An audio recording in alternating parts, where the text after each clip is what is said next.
guys, welcome back at Double Vlogs and Videos. So இன்னைக்கு நம்ம video என்ன பார்க்க போறோம்னு பார்த்தீங்கன்னா ஈஸியாக ஃபாஸ்ட்டாக வரதுக்கான 2 ஸ்டெப்ஸ் சொல்லி கொடுக்க போகிறேன். ஓகேங்களா, வாங்க அந்த ஸ்டெப்ஸ் எல்லாம் பார்த்துடலாம். வாங்க டக்குன்னு வாங்க. அப்படி ஃபோக்கஸ் பண்ணி யாரையும் ஃபோக்கஸ் பண்ணுங்க.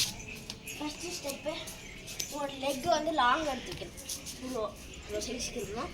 அண்ட் செகண்ட் ஸ்டெப் ஈஸி, கையை வந்து நல்லா ஆட்டணும். ஓகேங்களா, சரியா? என் கூட ஓடி வந்து திரும்பும். சரியா? 3, 2, 1.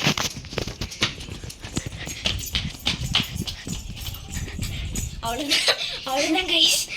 இது இவ்வளோ சிம்பிளான ட்ரிக்கை நீங்கள் ஃபாலோ பண்ணிங்கன்னா நீங்கள் ஃபஸ்ட்டாக வந்து வந்துடலாம் ரன்னிங் ரேஸில். ஸ்கூலில் ரன்னிங் ரேஸ் வச்சாங்கன்னா எப்போவுமே நீங்கள் தான். சரியா? இந்த வீடியோ யூஸ்ஃபுல்லாக இருந்துச்சு லைக் அண்ட் சப்ஸ்கிரைப் பண்ணுங்கள். இந்த ஆளுக்கு வச்சுக்கோங்க. அப்புறம் உங்கள் ஃப்ரெண்டுக்கும் ஷேர் பண்ணுங்கள். Bye guys.